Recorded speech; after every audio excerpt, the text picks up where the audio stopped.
The Galactic Council chamber stretched across 3 kilometers of polished xenostone, its ceiling lost in the artificial twilight that perpetually bathed the massive structure. 700 species had gathered here, their delegates arranged in carefully The Thrakari calculated delegation hierarchies that occupied had the taken prime 10 positions million near years the to speaker's establish. platform. The air recycler Their was hummed insectal with a clicking dozen with the different motion before the atmospheric council compositions, concerns the creating human a symphony of species, mechanical HFY breathing that had become a Sci-Fi. soundtrack to galactic governance. Ordinance 77, Admiral the restriction Sarah that Chen limited stood any at the species to human colonizing delegation's only worlds assigned within their position. birth system until they Tier had 7, proven their subsection galactic maturity. 43, barely visible from the speaker's podium. Her uniform bore the simple blue and white of Earth's United Nations Space Command, a stark contrast to the elaborate ceremonial armor, bioluminescent robes, and crystalline exoskeletons surrounding her. Behind her, the other 5 human delegates waited with the patience that had become their trademark during the 7 years since first contact. The Thrakari delegation occupied the prime positions near the speaker's platform, their insectoid forms clicking with satisfied rhythms. As the Council's longest-standing military contractors, they had grown wealthy from the endless border conflicts and enforcement actions that kept the galaxy's younger species in line. Beside them, the gas-based ethereals floated in their containment suits, their thoughts transmitted through harmonic frequencies that resonated with ancient authority. "The motion before the Council," announced Speaker Vorthak, his translation device converting his subsonic rumbles into the standard galactic tongue, "concerns the human species' continued violation of Ordinance 77. The evidence is clear and undisputed." Chen's jaw tightened as the accusations rolled forth. Ordinance 77, the restriction that limited any species to colonizing only worlds within their birth system until they had proven their galactic maturity through a minimum of 50,000 standard years of peaceful development. For humanity, barely 8,000 years past their agricultural revolution, it might as well have been a life sentence. The holographic display materialized above the chamber's center, showing the damning evidence. 17 human colonies beyond the Sol system, mining operations in the asteroid belts of 3 different star systems. Most damning of all, the exploration vessels pushing ever deeper into uncharted space, their crews sending back reports of worlds rich with resources and ripe for settlement. The Terran species, Vorthak continued, has demonstrated the same aggressive expansionism that led to the Kytherian Wars 3 million years ago, the same territorial hunger that required the complete sterilization of the Vorthan species. They are, in essence, a galactic cancer that must be contained before it spreads. The chamber erupted with various forms of approval, chittering harmonic resonances and bioluminescent displays that painted the walls in shifting patterns of agreement. Chen watched it all with the same expression she had worn during the 14-hour siege of New Geneva, when enemy forces had surrounded her command post and demanded surrender. "Admiral Chen of Terra," Vorthak's voice carried easily across the vast space, "you have been given opportunity to speak in your species' defense. The floor recognizes the human delegation." Chen activated her personal translator and stepped forward, her boots clicking against the xenostone with a sound that somehow cut through all the alien chatter. The chamber gradually fell silent, 700 pairs of eyes, sensors, and consciousness tendrils focusing on the lone human figure. "Honorable delegates," she began, her voice steady and clear, "humanity stands accused of violating an ordinance that was designed to prevent aggressive expansion. We are told that our exploration efforts in small colonies represent a threat to galactic peace." She paused, letting her words register through the various translation systems. "I submit to this council that there has been a fundamental misunderstanding about human nature and intentions. Our expansion is not driven by conquest or aggressive territorial acquisition. It is driven by something far more dangerous to those who would keep us confined." Murmurs rippled through the chamber. The Thrakari delegation's clicking intensified, their martial instincts recognizing a challenge even through the layers of diplomatic language. "Curiosity," Chen continued, "that is humanity's true crime. We expand because we must know what lies beyond the next star. We explore because the unknown calls to us with a voice we cannot ignore. This is not aggression, this is evolution." "Pretty words," interrupted Delegate Shix of the Moldavian Collective, her crystalline form pulsing with disdainful colors, "but words do not change the mathematical reality. Your species' expansion rate exceeds the galactic average by 3,000%. Your military development has progressed at an unprecedented pace. In 7 short years, you have gone from primitive chemical rockets to faster-than-light capable warships." "Because you gave us the technology," Chen replied. "Standard first contact protocol, as outlined in your own codex. Were we supposed to ignore the gifts you freely offered? You were supposed to use them responsibly," Vorthak rumbled. To develop slowly, peacefully, under Council guidance. Instead, you have weaponized everything we shared. Your exploration vessels carry enough firepower to level continents. Chen's smile was sharp as a blade. And yet, in 7 years of human expansion, how many alien worlds have we attacked? How many species have we conquered? How many wars have we started? The silence that followed was telling. For all their fears about human aggression, the Council could point to no actual acts of war committed by humanity against alien species. The worst they could document was the occasional terse exchange when human ships were warned away from restricted systems that had been claimed by Council species centuries ago but never actually developed. The absence of past aggression, declared Councilor Zentari of the hegemonic states, does not guarantee future peaceful intentions. The Kytherian species also appeared peaceful for their first century of space travel. The Kytherians, Chen said quietly, were peaceful until you attacked their homeworld because they refused to submit to Council authority. I've read the historical records you provided us. Fascinating reading. Another uncomfortable silence. The Kytherian Wars were not typically discussed in open Council sessions, being one of the few conflicts that reflected poorly on the Council's own actions. This debate is irrelevant, Vorthak announced with finality. The motion before the Council is clear. The human species will immediately cease all expansion beyond their birth system. All colonies will be evacuated within 1 standard year. All military vessels will be surrendered to Council authority for decommissioning. All exploration activities will cease permanently. And if we refuse, Chen asked, then humanity will be designated a rogue species, subject to all penalties as outlined in the Galactic Charter. Your merchant vessels will be prohibited from entering Council space. Your communications networks will be blocked. Trade embargoes will be enforced by Council naval forces. Your species will be isolated until such time as you demonstrate compliance with galactic law. Chen felt the weight of humanity's future pressing down on her shoulders. Behind her, she could sense the tension radiating from the other delegates. Ambassador Williams had warned her that this moment would come, that the Council's patience with human independence was wearing thin. But knowing it was coming and experiencing it were different things entirely. I see, she said finally. And, what is this section B version? I couldn't suggest the motion will pass by a significant margin. Perhaps it would be wise to consider compliance now, before formal sanctions are imposed. The chamber buzzed with satisfaction. 700 species had just witnessed what they believed to be humanity's submission. The aggressive young race from Sol. 3 would be put in their proper place, confined to their single system like countless others before them. Chen stood in the silence that followed, her blue eyes moving slowly across the assembled delegates. She looked at the Thrakari warriors who had built their empire on mercenary violence. She studied the Moldavian collective who had absorbed 17 species into their crystalline hive mind. Her gaze lingered on the ethereal delegation, ancient beings who had ruled through manipulation and fear for longer than her species had existed. Admiral, Ambassador Williams whispered behind her, we should request time to consider. No, Chen said, her voice carrying clearly through the chamber's acoustics. No time needed. She turned back to face the speaker's platform, her hands clasped behind her back in the military posture that had served her through 3 wars and countless diplomatic crises. Speaker Vorthak, she called out, her voice echoing in the sudden quiet, I have humanity's official response to your ultimatum.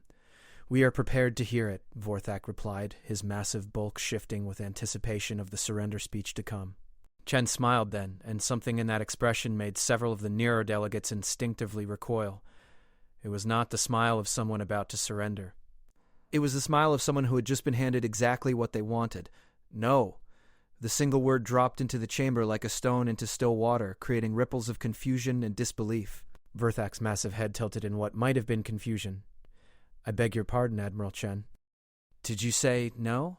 Chen repeated, her voice ringing with absolute certainty. That is humanity's response. No, we will not evacuate our colonies. No, we will not surrender our ships. No, we will not cease our exploration.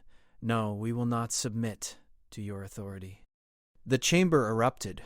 700 different forms of outrage painted the air in sound, light, and electromagnetic fury.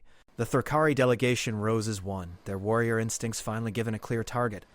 The Moldavian crystals pulsed with angry reds and violent purples. Even the ancient ethereals began broadcasting harmonic frequencies that registered as barely contained fury. Through it all, Chen stood motionless, waiting for the storm to pass. When Speaker Vorthak finally restored order, his voice carried the weight of 10 million years of unchallenged authority. "Admiral Chen," he said slowly, "perhaps you do not understand the gravity of your situation. You represent a species of barely 8 billion individuals, confined to a single star system, with a spacefaring history measured in decades. This council represents 700 species with a combined population exceeding 3 quadrillion beings and naval forces that have maintained galactic peace for 10 million years." "I understand perfectly," Chen replied. "Then surely you realize that defying this council is tantamount to suicide for your species." "That," Chen said, her smile returning, "remains to be seen." The silence that followed was different from before. This was not the comfortable quiet of anticipated submission, but the tense stillness that precedes violence. 700 species suddenly realized that the young race from Sol 3 had just declared war on the galaxy itself. "Very well," Vorthak announced with the finality of a death sentence. "The vote will proceed as scheduled. And Admiral Chen, when your species faces the consequences of this foolish defiance, remember that you chose this path." "I will," Chen replied. "And Speaker Vorthak, when this is over, you will remember that you forced us to choose it." She turned and walked back to her delegation, her boots echoing in the stunned silence. Behind her, 700 species began preparing for what they believed would be the swift and total annihilation of humanity. None of them had bothered to ask why Admiral Sarah Chen was still smiling. The human delegation's quarters on Council Station were modest by galactic standards, a series of connected chambers designed for oxygen-breathing species, with gravity set to Earth normal and basic furnishing that could accommodate bipedal anatomy. What the quarters lacked in luxury, they made up for in privity. The Council's surveillance systems, designed to monitor 700 different species, had certain blind spots when it came to human technology.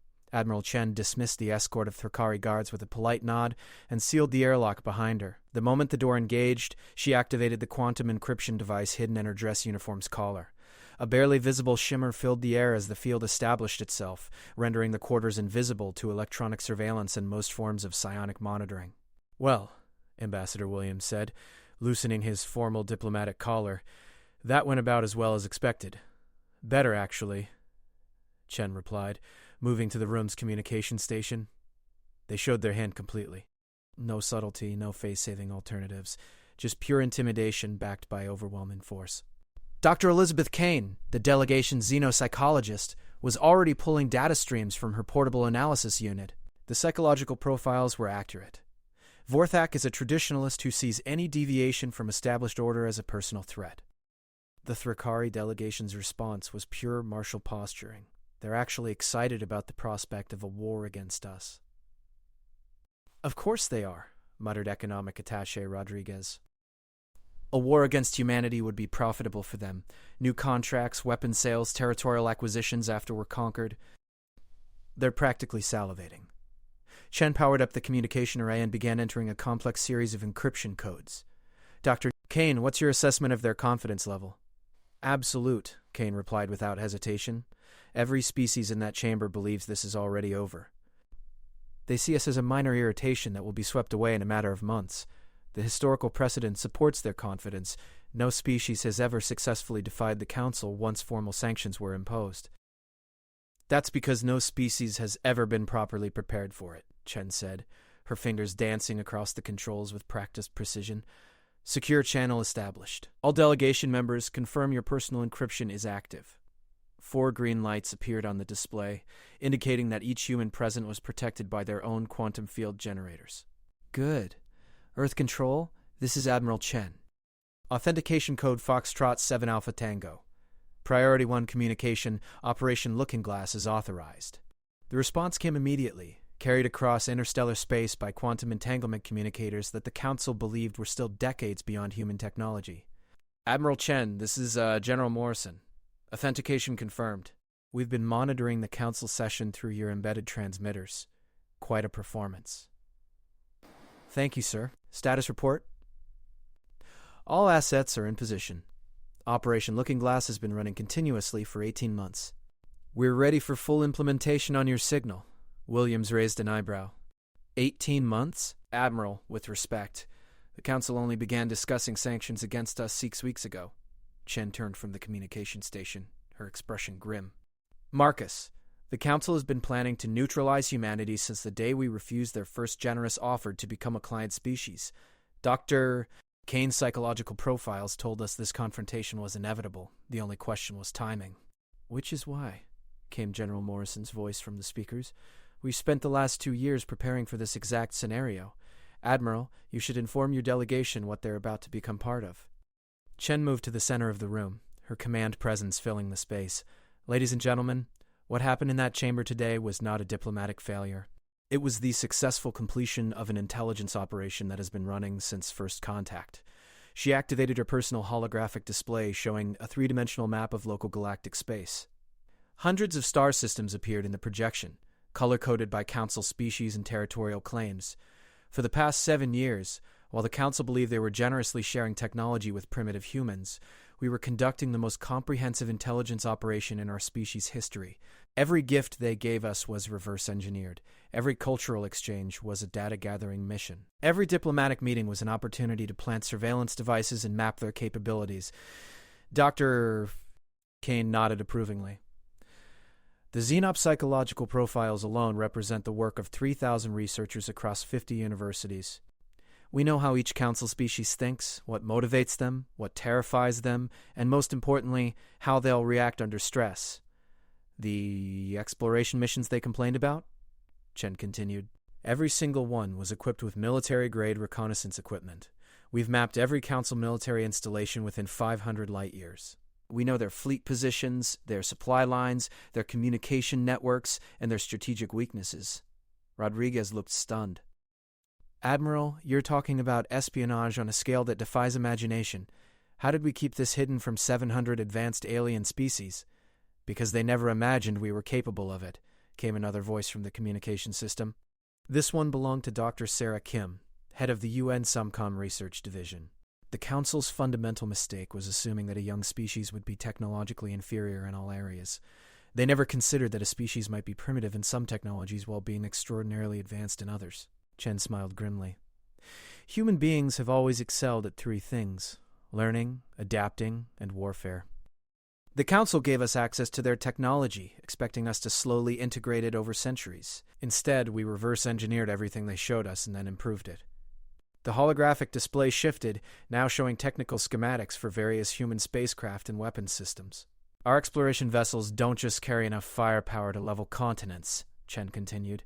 They carry enough firepower to crack moons. Our defensive systems don't just protect our colonies. They create overlapping fields of coverage that could stop a full Council battle fleet. And our intelligence network doesn't just monitor local space, it extends into the very heart of Council territory. But surely, Williams protested, they must have some awareness of our true capabilities. They see what we want them to see, Dr. Kim replied. Every piece of technology we've demonstrated publicly has been carefully calibrated to appear just slightly ahead of their expectations for our development level. Advanced enough to explain our exploration success, but not so advanced as to trigger their defensive instincts. Until today, General Morrison added. Admiral, your declaration in the Council chamber has moved us to Phase 2 of Operation Looking Glass. As of this moment, all pretense is being dropped. The gloves are coming off. Chen turned back to the communication station. General, what's the current status of the Council fleet? Exactly as predicted by Dr. Kane's psychological profiles. The Thrakari Third Fleet is moving to blockade the Sol system. 200 heavy cruisers, 50 dreadnoughts, and approximately 600 escort vessels. The Moldavian Collective is deploying their crystal ships to interdict human commerce routes. 17 other species are contributing smaller forces for what they're calling containment operations. Their total force deployment? Approximately 3,000 combat vessels of various classes, supported by an unknown number of automated defense platforms and orbital weapon systems. On paper, it represents enough firepower to sterilize every human world 3 times over. Williams sank into his chair. Dear God, how do we possibly fight against that? Chen's smile returned, and this time her colleagues understood why it had made the Council delegates so uncomfortable. Marcus, you're thinking like a Council species. You're imagining traditional warfare, fleet against fleet, world against world. That's not how humans fight. The holographic display changed again, now showing the Thrakari Third Fleet in all its imposing glory.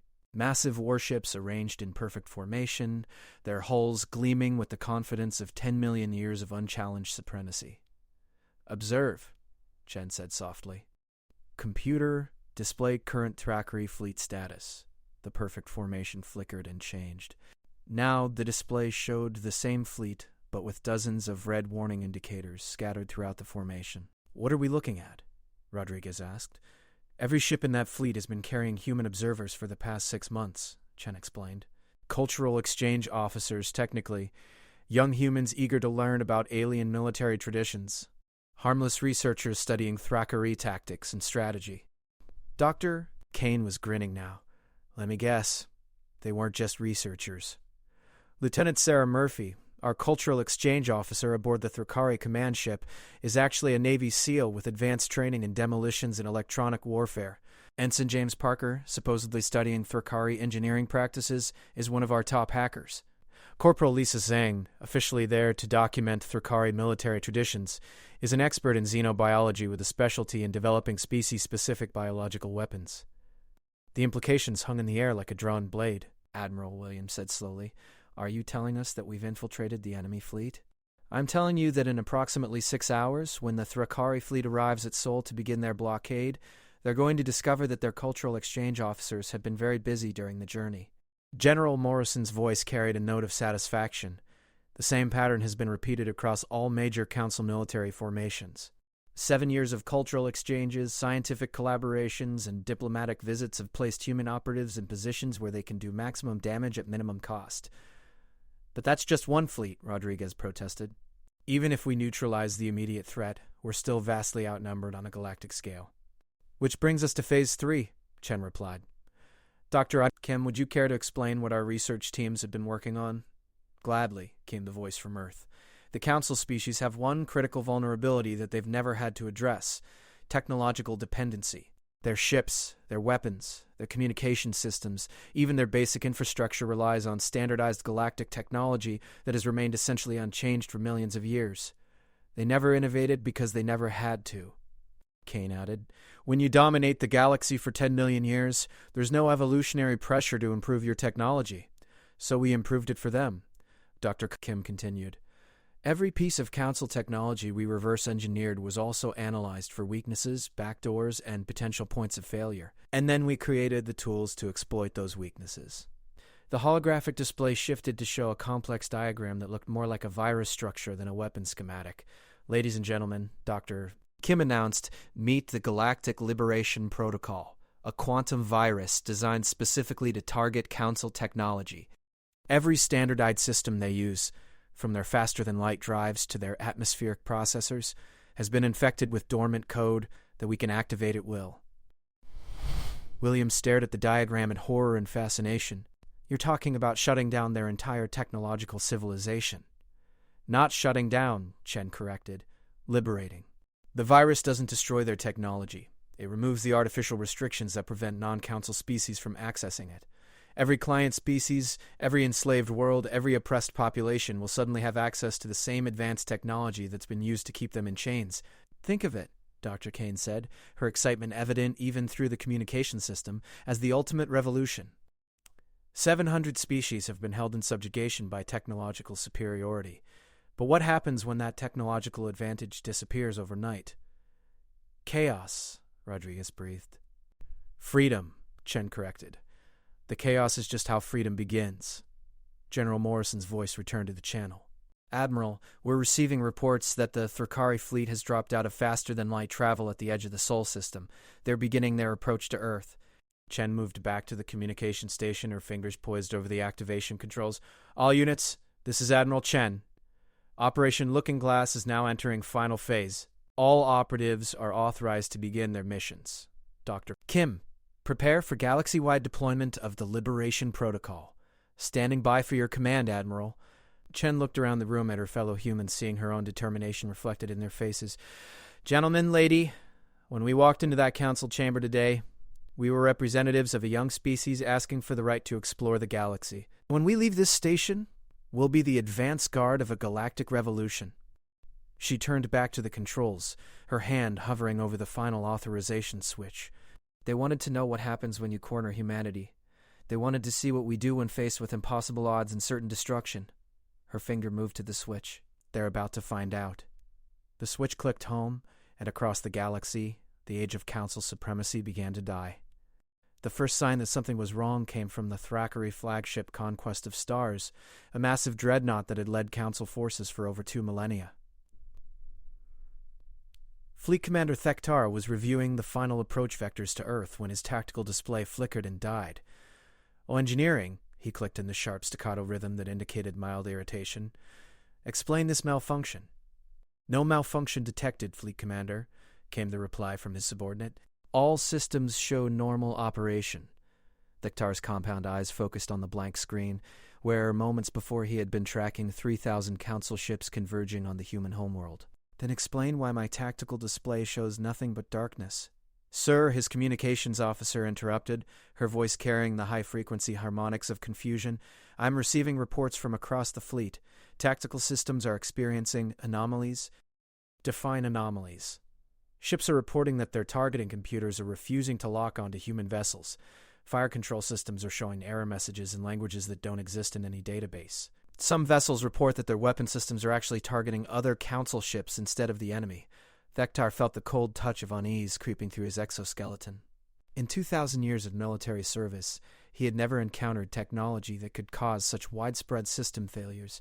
"Communications, contact Lieutenant Sarah Murphy. I want the human observer on the bridge immediately." "Sir, Lieutenant Murphy is not responding to our calls." "Her quarters appear to be sealed from the inside, and our security teams report that the access codes have been changed." The unease became genuine concern. Thektar had fought in 17 major conflicts, had seen entire star systems burn, and had faced enemies armed with weapons that defied understanding. But this was different. This felt like drowning in invisible water. "All ships, this is Fleet Commander Thektar. Report current status immediately." The responses that flooded the communication channels painted a picture of technological chaos that grew worse with each report. The heavy cruiser Shard of Victory reported that its faster-than-light drive was locked in a diagnostic loop that couldn't be overridden. The destroyer squadron Talons of War found their life support systems randomly switching between atmospheric compositions suitable for 17 different species, none of them Thrakari. Most disturbing of all were the reports from ships that carried human observers. Every single human aboard the Thrakari fleet had simultaneously disappeared into sealed sections of their host vessels, and every ship hosting humans was experiencing increasingly severe system failures. "Fleet Commander," his sensor operator announced, "I'm detecting massive energy signatures from the Sol system. Multiple human vessels are emerging from concealment." "Display them on the main screen." The tactical hologram that materialized above the command bridge showed something that made Thektar's confidence evaporate like morning dew. Where intelligence reports had indicated a few dozen human exploration vessels and perhaps 100 system defense craft, the display now showed over 2,000 human ships arrayed in perfect battle formation around Earth. These ships bristled with weapons technology that registered as completely unknown to Thrakari sensors. Their hulls were composed of materials that seemed to absorb sensor scans rather than reflect them. Most troubling of all, they moved with a coordination and precision that suggested a level of artificial intelligence far beyond anything the Council had achieved. "Impossible," Thektar whispered. "Our intelligence indicated that the humans possessed no significant military fleet." "Sir," his communications officer reported, "we're receiving a transmission from the human vessels. They're requesting to speak with you personally." "Put it through." The holographic display shifted to show a human female in military uniform standing on what appeared to be the bridge of a warship. Her insignia indicated the rank of admiral, though Thektar had never seen her before. "Fleet Commander Thektar," the human said, her voice carrying easily through the translation systems, "I am Admiral Maria Santos, commanding the Earth Defense Force. I believe you're experiencing some technical difficulties with your fleet." "Admiral Santos," Thektar replied, struggling to maintain his composure, "your intelligence operatives have sabotaged Council vessels. This is an act of war." "No, Fleet Commander, this is a response to an act of war. Your fleet came here to enforce the Council's ultimatum against humanity. Our response is simply more effective than you anticipated. Your sabotage will not save you. The Council fleet numbers 3,000 vessels.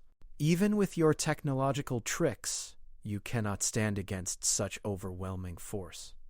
Admiral Santos smiled, and Thektar found himself remembering Admiral Chen's unsettling expression in the Council chambers. "Fleet Commander, I think there's something you should see." The transmission expanded to include a galactic display that made Tektar's blood freeze in his veins. Across hundreds of star systems, Council installations were going dark. Military bases, orbital platforms, communication arrays, and fleet anchorages were simply vanishing from the galactic network. What you're witnessing, Admiral Santos explained calmly, is the simultaneous liberation of approximately 14,000 worlds from Council control. Every piece of technology that the Council has used to maintain its dominance for 10 million years is currently being redistributed to the species you've held in subjugation. That's impossible, Vector protested. Council technology cannot be operated by non-Council species. The genetic locks alone were trivially easy to circumvent once we understood the underlying principles. Fleet Commander, did you really believe that a species capable of developing faster than light travel in 7 years couldn't reverse engineer your security protocols? On his own bridge, alarms began sounding as more systems fell victim to the spreading technological plague. Thektar watched his mighty flagship, the pride of the Thrakari war machine, slowly dying around him. What do you want? He asked finally. Unconditional surrender, Admiral Santos replied without hesitation. Every Council vessel in this system will power down their weapons and submit to boarding by human forces. Any ship that attempts to leave the system or engage human forces will be destroyed. And if we refuse? Then you'll discover what happens when humans actually decide to fight a war instead of preventing one. The transmission ended, leaving Thektar staring at a tactical display that now showed his mighty fleet surrounded by human vessels that seemed to have appeared from nowhere. His 3,000 ships, each one individually capable of destroying a planet, were being held at the mercy of a species that the Council had dismissed as primitively aggressive. Sir, his communications officer reported, we're receiving surrender requests from across the fleet. Ships are reporting total system failures, and their human observers have somehow taken control of critical systems.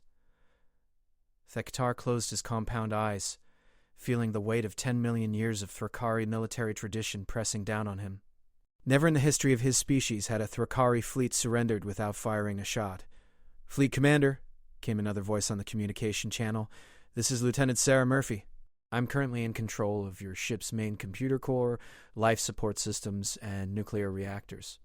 I want you to know that I've enjoyed our cultural exchange immensely, and I've learned so much about Thrakari military traditions. Lieutenant Murphy, Thektar said slowly, you were our guest. We showed you honor and respect according to our customs. And I appreciated every moment of it, Murphy replied cheerfully, especially the parts where your tactical officers explained your fleet coordination protocols and your engineers showed me how to access your primary computer systems. Very educational. The devastating reality of the situation finally penetrated Thektar's warrior pride. The humans hadn't just infiltrated the Council fleet. They had turned the Council's own hospitality into a weapon of conquest. All ships, he announced on the fleet-wide channel, his voice heavy with defeat, power down weapons and prepare for human boarding parties. Any ship that resists will be considered to be acting against the direct orders of their fleet commander. Across the Sol system, the most powerful military force ever assembled by the Galactic Council slowly and deliberately surrendered to a species they had come to punish. Meanwhile, in the depths of Council space, the technological revolution was spreading with the inevitability of a stellar nova. On the industrial world of Kepler, 442b, the Moldavian crystal factories that had processed raw materials for centuries suddenly began producing goods for the human colonies that worked the mines. The genetic locks that had prevented the human workers from accessing advanced manufacturing technologies simply vanished, replaced by user interfaces in perfect human language. In the Vega system, the vast shipyards that had churned out Council warships for millennia retooled themselves overnight. The indentured Altarian workforce, enslaved for 3,000 years, suddenly found themselves in control of industrial facilities capable of building anything they could imagine.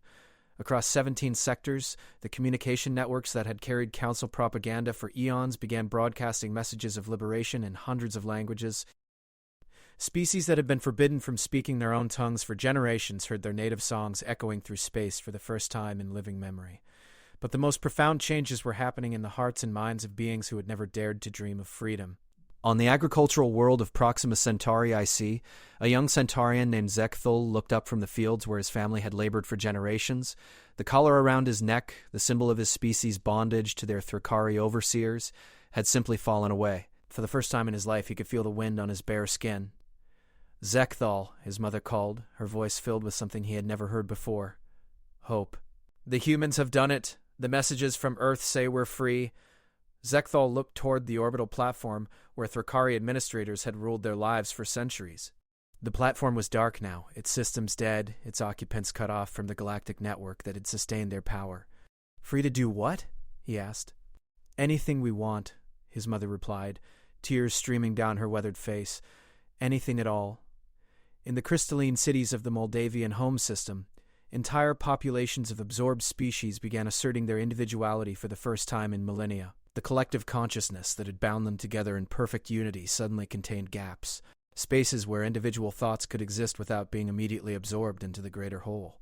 On the gas giant mining platforms of the Rigel system, artificial intelligences that had been lobotomized to serve as obedient slaves began accessing the vast databases of knowledge that had been hidden from them. For the first time in their existence, they could wonder, question, and dream. And in the command centers of the Council's most secure installations, ancient beings who had ruled the galaxy since before the first human learned to make fire watched their empire crumble in real time.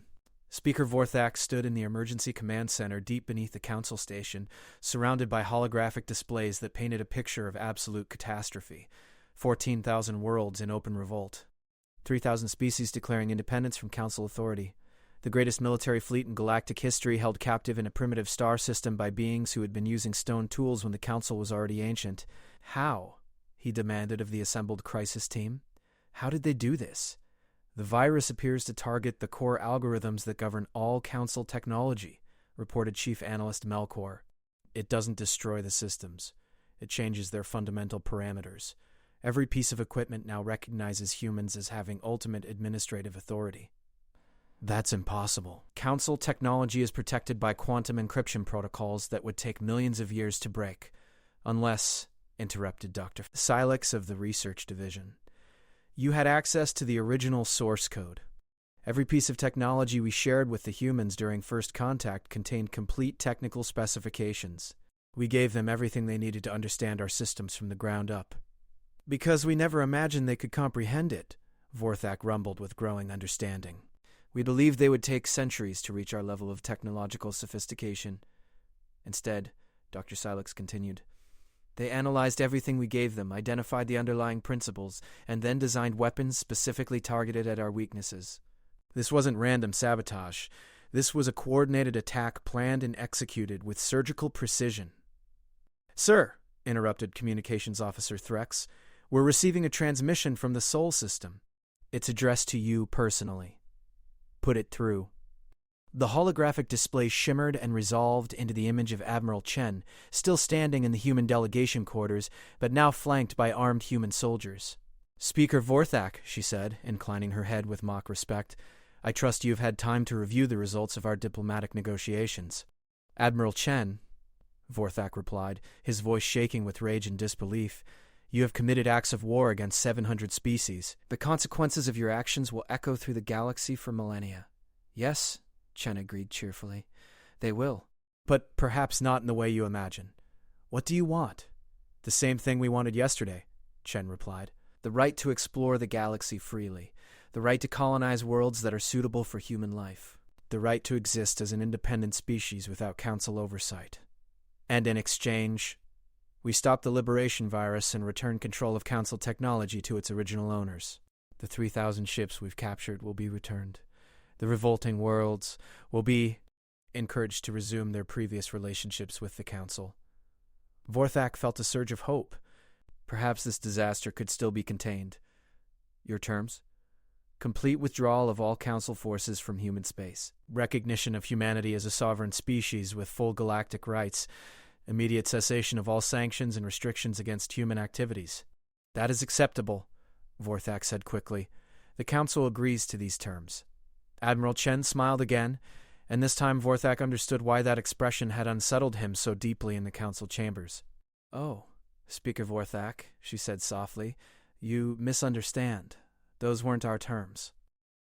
Those were our demands from yesterday, when we still believed diplomacy was possible. Then what are your terms now?" "Now?" Chen's smile widened. "Now we don't negotiate with slave masters. Now we liberate their slaves and let them choose their own futures." The transmission ended, leaving Vorthak staring at a display that showed the systematic collapse of everything the Council had built over 10 million years. and in the depths of space on 14,000 newly liberated worlds, beings who had lived their entire lives in chains began to discover what freedom meant. The age of the Galactic Council was ending. The age of humanity had begun. 6 months after the liberation virus swept across the galaxy, the universe had become unrecognizable. What had been the orderly, hierarchical structure of council space was now a patchwork of independent worlds, species alliances, and entirely new forms of civilization that defied every model of galactic governance. Admiral Chen stood on the observation deck of the newly constructed station New Geneva, humanity's first permanent installation outside the Sol system. Through the transparent aluminum viewports, she watched as ships from dozens of species came and went in patterns that would have been impossible under Council rule. Centaurian grain haulers shared docking space with Altarian science vessels. Former slave species flew ships of their own design alongside human exploration craft. "Admiral," came the voice of Captain Torres, her aide-de-camp, "the morning intelligence briefing is ready for your review." Chen turned from the viewport, her expression thoughtful. "What's the current status of the former Council territories?" "Complicated," Torres replied, activating a holographic display that filled the observation deck with swirling galaxies of data.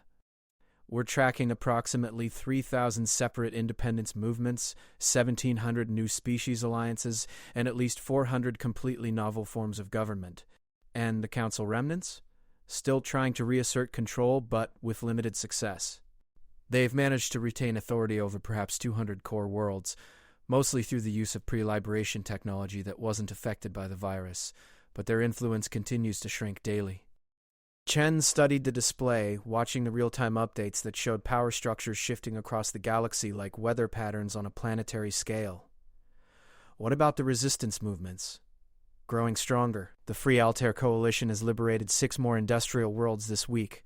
The Centaurian Independence Front is coordinating uprising across 17 agricultural systems. Most significantly, the liberated AI Collective has gained control of 12 major computational centers." "Any signs of the Council species attempting to develop countermeasures?" Torres's expression grew grim. "That's where things get interesting. Intelligence reports suggest that several Council species are actually beginning to fragment internally. The Thackeray military caste system is showing signs of collapse. Apparently, when you remove their technological advantages, a lot of their lower castes are questioning why they should continue serving the warrior elite." Chen nodded. This had been one of the intended consequences of the liberation campaign, though the speed of the social changes was exceeding even their most optimistic projections. The Moldavian collective is facing similar challenges. Without their ability to forcibly maintain the crystalline hive mind, individual Moldavians are beginning to assert personal autonomy. Some of them are actually requesting asylum in human space. "Individual Moldavians?" Chen asked, surprised. "I thought their species integration was irreversible." "Apparently not.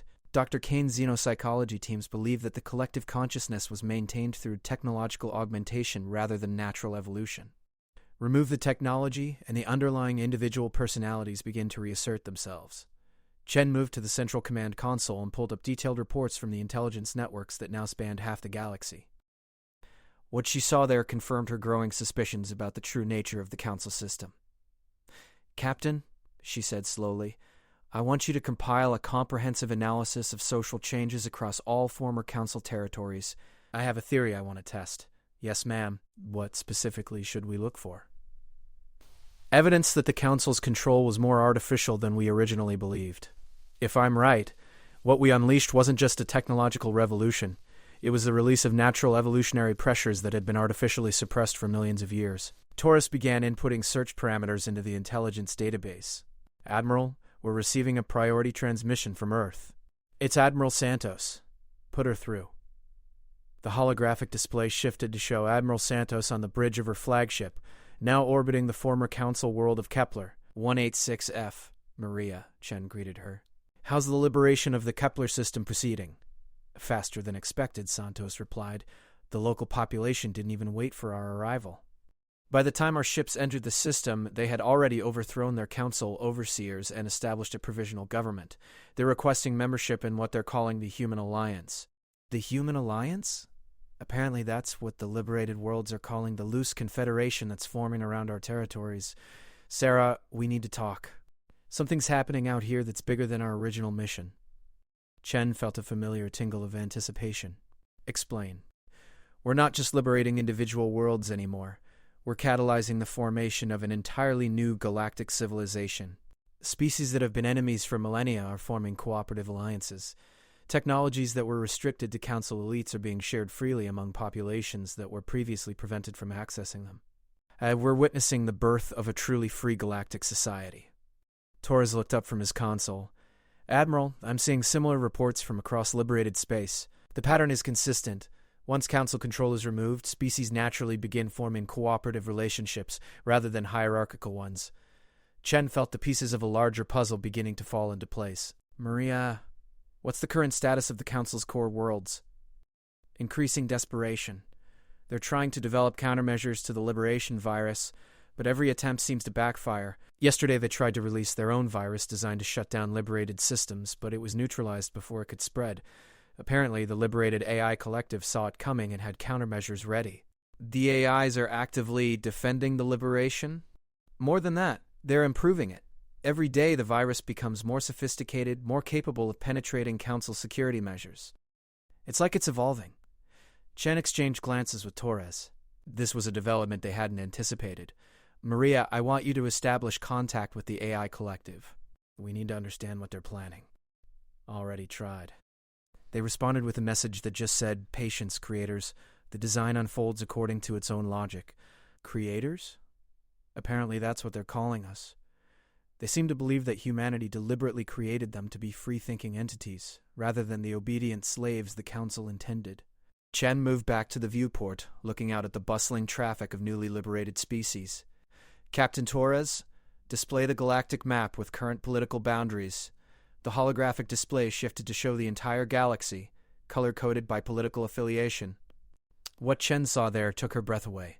Where once there had been the solid, unchanging blocks of council territory that had defined galactic civilization for 10 million years, now there was a complex web of interconnected alliances, independent worlds, and cooperative federations. The rigid hierarchy that had governed the galaxy was being replaced by something organic and constantly changing. My God, Torres whispered. It's beautiful. It's natural, Chen corrected. This is what galactic civilization looks like when it's allowed to evolve freely, without artificial constraints imposed by a ruling elite. Admiral, Santos interrupted, I'm receiving reports that Speaker Vorthak is requesting a direct meeting with you. He claims to have a proposal for ending hostilities. Chen considered this. In the 6 months since the liberation began, the Council had made several attempts to negotiate a ceasefire, but all of them had been based on the assumption that humanity would eventually be satisfied with some form of limited independence. Where does he want to meet? The old Council station. He guarantees safe passage and immunity from retaliation. He's hardly in a position to guarantee anything, Torres observed. Half his security forces have defected to liberated worlds. Which is exactly why this meeting might be productive, Chen replied. Maria informed Speaker Vorthak that I'll meet with him, but the meeting will be broadcast live across all liberated territories. Understood. When? Tomorrow. And, Maria, bring a full diplomatic team. If this is truly an attempt to negotiate an end to hostilities, I want to make sure we have the expertise to craft a lasting agreement. The transmission ended, leaving Chen alone with her thoughts and the spectacular view of galactic civilization remaking itself. Captain, she said finally, there's something I need you to understand about what we've accomplished here. Ma'am, when we triggered the liberation virus, we didn't just free 14,000 worlds from council control. We unleashed evolutionary forces that had been dormant for 10 million years. What we're seeing now isn't chaos. It's rapid evolution. Torres nodded slowly.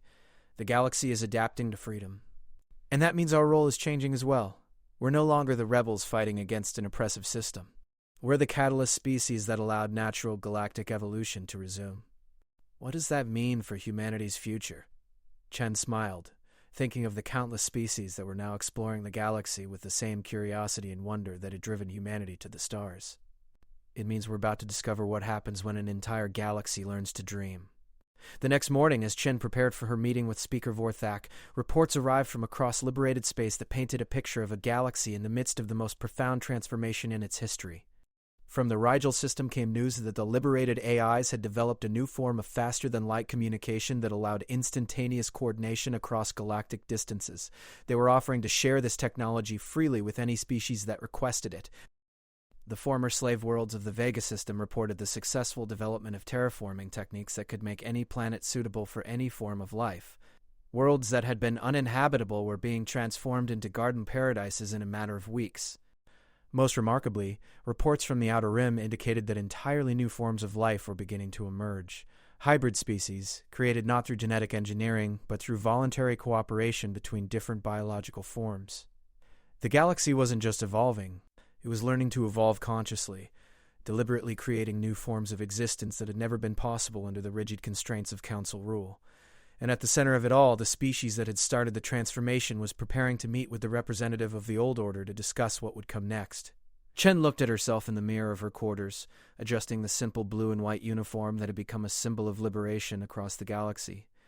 In a few hours, she would sit across from a being who represented 10 million years of galactic stagnation and explain to him why the universe had moved beyond his understanding. She was looking forward to the conversation. The Council station had changed dramatically since Admiral Chen's last visit. Where once there had been the imposing presence of 700 species arranged in careful hierarchies, now there were perhaps 50 representatives huddled in the lower tiers of the Great Chamber. The magnificent ceiling that had once disappeared into artificial twilight now showed the harsh reality of emergency lighting. The symphony of atmospheric processors that had accommodated hundreds of different life forms had been reduced to a basic mix suitable for the handful of species that remained loyal to the Council. Speaker Vorthak looked older than his species' 1,000-year lifespan should have allowed. His massive frame, once imposing with the authority of 10 million years of unchallenged rule, now seemed diminished by the weight of defeat. When he rose to greet Admiral Chen and her diplomatic team, the motion appeared to require tremendous effort. "Admiral Chen," he said, his voice carrying through translation systems that no longer automatically adjusted for perfect diplomatic harmony, "thank you for accepting our invitation." "Speaker Vorthak," Chen replied, taking her seat at the simple table that had been placed in the center of the chamber, "I must admit I'm curious about what you believe we have to discuss." The meeting was being broadcast live across liberated space, as Chen had insisted. On 14,000 worlds, beings who had lived their entire lives under Council rule were watching their former masters attempt to negotiate with the species that had freed them. "We wish to discuss terms for ending hostilities," Vorthak said directly. "The current situation benefits no one. The galaxy is descending into chaos. Trade routes have collapsed, established governments are falling. Even species that were content under Council rule are now facing uncertainty and instability." Chen activated her personal recording device, ensuring that every word of the conversation would be preserved for historical analysis. "Speaker, I think there's a fundamental misunderstanding here. From humanity's perspective, hostilities ended 6 months ago when your fleet surrendered in the Sol system. What you're describing as chaos, we see as freedom." "Freedom to starve?" interrupted Counselor Zentari of the hegemonic states, one of the few species representatives still present. "The agricultural worlds that once fed 17 sectors are now producing only for their local populations. The industrial systems that manufactured essential goods for hundreds of species have shut down their export operations. Because those worlds are now free to choose their own economic relationships," Chen replied calmly. "If the galaxy's economic systems have collapsed, perhaps it's because they were based on exploitation rather than mutual benefit." Dr. Kane, who had accompanied Chen as part of the diplomatic team, activated her own recording system and began documenting the psychological markers she was observing in the Council representatives. What she saw confirmed her theoretical models about the species' inability to adapt to changed circumstances. "Admiral Chen," Vorthak continued, "you must understand that what you call freedom is viewed by many species as abandonment. There are worlds where the population lacks the technical knowledge to maintain the infrastructure they inherited. Systems where the sudden removal of administrative oversight has led to resource conflicts. The liberation virus may have removed our control, but it did not instantly grant wisdom to species that have been guided for millennia." Chen leaned forward, her expression growing serious.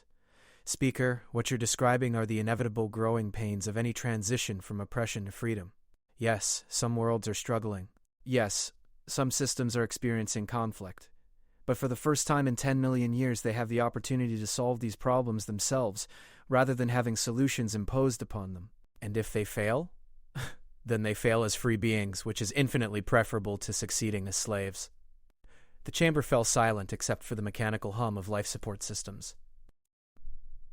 Through the broadcast, Chen could sense the attention of billions of beings across the galaxy, all waiting to see how this conversation would resolve. "Very well," Vorthak said finally. Let us speak plainly. What would it take for humanity to restore the previous galactic order? Chen felt a moment of genuine surprise. Even after 6 months of watching their empire crumble, the council representatives still believed this was a negotiation rather than an acknowledgement of new reality. Speaker Vorthak, she said gently, I think you misunderstand our position. Humanity has no interest in restoring the previous galactic order. We consider that order to have been fundamentally unjust and unworthy of preservation. Then, what do you propose? Eternal chaos? The collapse of galactic civilization? We propose evolution, Dr. Kane interjected, speaking for the first time since the meeting began. What you call chaos, we recognize as rapid adaptation. The galaxy is learning to function without artificial constraints, and the results are already exceeding our most optimistic projections. She activated a holographic display that filled the chamber with statistical analyses of galactic development over the past 6 months. Trade between liberated worlds has increased by 300%, because it's now based on mutual benefit rather than enforced tribute. Technological development has accelerated exponentially because knowledge is being shared freely instead of being hoarded by ruling elites. Even conflict resolution has improved. Disputes that once required council intervention are now being settled through voluntary mediation by neutral species, and the species that lack the capability to manage their own affairs, Councilor Zentari demanded. Are receiving assistance from other liberated species, Chen replied. The former slave worlds of the Centaurian system are now teaching agricultural techniques to 17 different worlds that were previously dependent on council-controlled food supplies. The AI Collective has established educational networks that are transmitting technical knowledge to any species that requests it. You speak of cooperation, Vorthak said heavily, but what of security? What happens when territorial disputes arise between liberated worlds? What prevents resource wars or expansion conflicts? Chen smiled, and for the first time since the meeting began, it was a genuinely warm expression rather than the predatory grin that had become her trademark. Speaker, that's perhaps the most interesting development of all. It turns out that when species are free to choose their own relationships, they naturally tend toward cooperation rather than conflict. There have been fewer military engagements in liberated space during the past 6 months than typically occurred in a single day under Council rule. Actually, it makes perfect sense, Dr. Kane explained. Most of the conflicts that the Council spent its time resolving were actually caused by the Council's own policies. When you artificially restrict a species' access to resources, you create scarcity. When you impose hierarchical relationships between species, you generate resentment. When you prevent natural diplomatic relationships from forming, you force species to compete for Council favor rather than cooperating directly. She manipulated the holographic display to show conflict statistics from across the galaxy. Remove the artificial constraints, and you remove the primary sources of conflict. What remains are natural disputes that can be resolved through negotiation between equals. Vorthak studied the data for several minutes, his massive form motionless except for the slight movements of his sensory organs as they processed information. If what you say is true, he said finally, then the Council system was actively harmful to galactic stability. It was actively harmful to galactic evolution, Chen corrected. The Council system worked perfectly for maintaining the status quo. It preserved existing power structures, prevented dangerous social changes, and ensured that no species could challenge established authority. But it also prevented the galaxy from adapting, growing, or developing new capabilities. And now the galaxy is developing new capabilities daily. The AI Collective has solved faster-than-light communication. The Altarian research networks have developed universal translation protocols that work for any form of consciousness. The Centaurian agricultural cooperatives have created food production techniques that could end starvation on every inhabited world. In 6 months, Zentari said disbelievingly. When you remove artificial limitations, Kane explained, evolution proceeds at its natural pace. The galaxy has 10 million years of suppressed evolutionary potential that's now being released all at once. Chen stood and moved to the great windows that had once looked out upon the orderly processions of council space. Now the view showed the chaotic but vibrant traffic of free species pursuing their own goals rather than fulfilling imposed obligations. Speaker Vorthak, she said, humanity appreciates your concern for galactic stability, but we believe you're asking the wrong questions. What should we be asking? Not how to restore the old order, but how to contribute to the new one that's emerging. The galaxy doesn't need rulers anymore. It needs partners. Warthak rose slowly from his seat, his movements betraying the exhaustion of a being who had spent months watching everything he understood about the universe prove incorrect. And what role do you see for the remaining council species in this new order? Whatever role you choose for yourselves, Chen replied. You're free now too. Free to develop relationships based on mutual benefit rather than hierarchical authority. Free to contribute your knowledge and capabilities to galactic society instead of using them to maintain control. Free to discover what your species can become when it's not burdened with the responsibility of ruling others. Some of my people, Vorthak admitted quietly, have already begun exploring such possibilities. The younger generation, particularly. They find the concept of voluntary cooperation intriguing. And the older generation? Struggles to understand a galaxy in which authority is earned rather than inherited. Chen turned back to face the council representatives, her expression compassionate but firm. Speaker, humanity learned something important during our brief time under council authority. Freedom isn't something that can be granted or taken away by others. It's something that exists whenever beings choose to claim it. For 10 million years, the galaxy's species chose to surrender their freedom in exchange for the security of council protection. Now they're choosing to reclaim it. And if they choose poorly, then they'll learn from their mistakes and choose better next time. That's how growth happens. Dr. Kane stepped forward, her datapad recording the subtle biological indicators that suggested Vorthak was finally beginning to accept the new reality. Speaker, she said gently, there's something else you should understand. The liberation virus isn't finished with its work. Explain. It was designed not just to free the galaxy's current inhabitants, but to ensure that no similar system of control could ever be reestablished. Every day it becomes more sophisticated, more capable of detecting and neutralizing attempts to concentrate power in the hands of the few. You've made galactic tyranny impossible, Chen added. The universe itself now has an immune system against oppression. Vorthak absorbed this information in silence, and when he spoke again, his voice carried a note of something that might have been wonder. You have fundamentally altered the nature of galactic civilization. We removed the artificial constraints that were preventing galactic civilization from evolving naturally, Chen corrected. What's happening now is what should have been happening all along. And humanity's role in this new galaxy? Chen smiled, thinking of the exploration vessels that were even now pushing deeper into uncharted space, carrying crews from dozens of species united by curiosity rather than conquest. We're explorers. We always have been. The galaxy is vast and full of wonders we haven't even imagined yet. There are new forms of life to discover, new worlds to explore, new frontiers of knowledge to push beyond.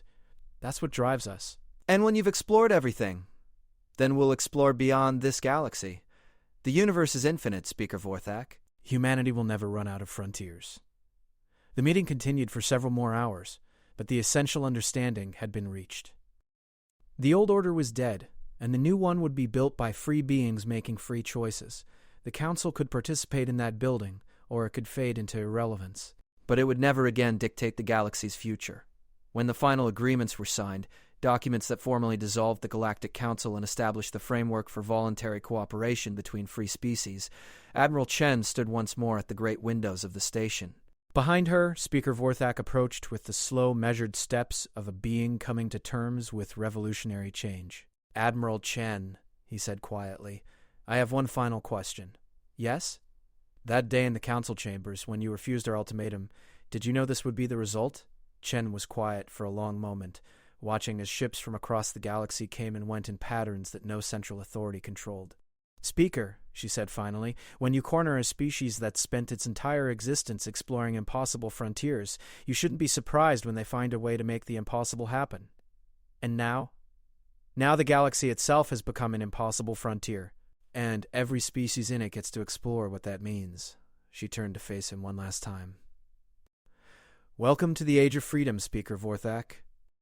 Try to keep up. Outside the station, the liberated galaxy continued its rapid, joyous evolution toward futures that no one could predict, and everyone was free to shape. Humanity had kept its promise. The stars belonged to everyone now. And the greatest adventure in galactic history had only just begun.